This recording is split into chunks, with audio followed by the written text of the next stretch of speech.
Season 3 pounds of beef chuck with salt. Heat your oil, large Dutch oven, and then you want to brown your meat to build off flavor. You could skip this step if you really felt like you needed to, but I like to do it. And if I'm gonna go to the trouble of making a long cooked stew like this, I wanna make sure it's really delish. But it would probably be excellent, even if you didn't. You wanna make sure that the meat is in a single layer and not too crowded in the pan.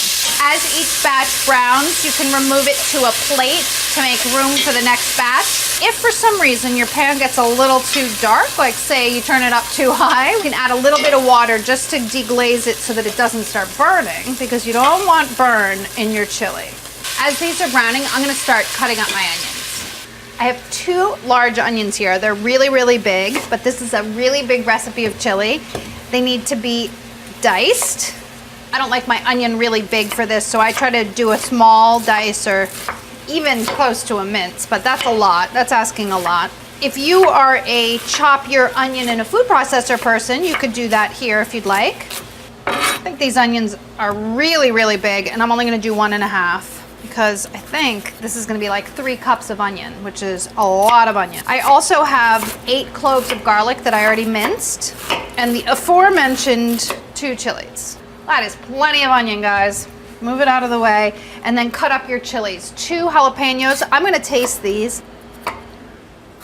Let's see, guys. Is it super spicy or not super spicy? Oh, spicy. I'm gonna take the seeds out because I think for most people, all those seeds would make it way hot. And there's chili powder in this recipe too, which has a little bit of heat. Use your own judgment. So there are a couple of seeds in there, which is totally fine. Mince up your chilies. There we go.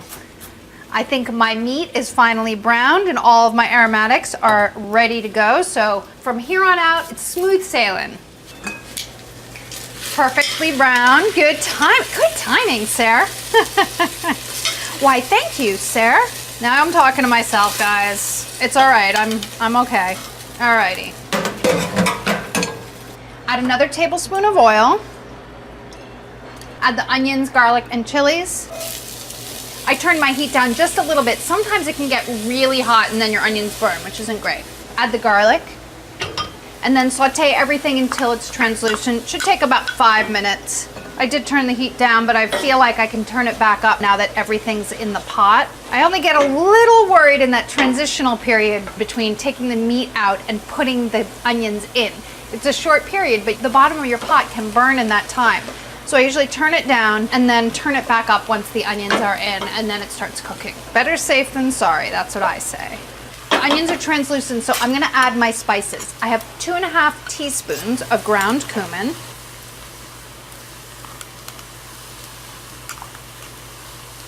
This is the frying spices step. 1.5 teaspoons of oregano, dry oregano, and a 1/2 cup of chili powder. Fry out all of those spices just till they start to smell fragrant and delicious instead of raw. That happens pretty quickly too. Once they start to smell unraw, add a 28-ounce can of tomatoes. These are whole peeled tomatoes that I ground up, and 4 cups of water.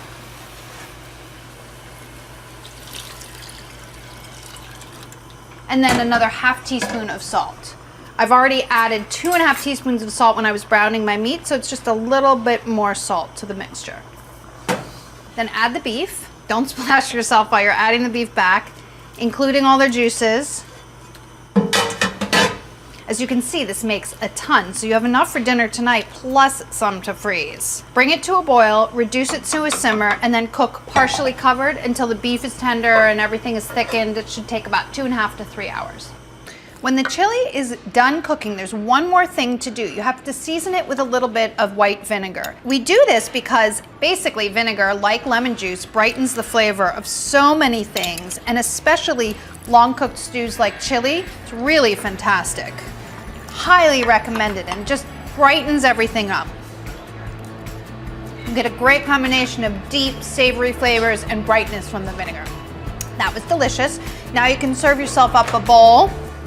And garnish it up however you like. Of course, I'm gonna put cheese on mine because it's my fave. And I want cheese on everything. A little bit of Fritos.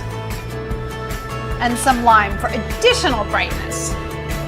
You want a little avocado? Why not? Some cilantro? I say yes. So delicious. Satisfying, spicy, perfect for a cold evening. Make some, eat it tonight for dinner, and put some in your freezer for next time you get a hankering for something spicy, and you'll have it on hand.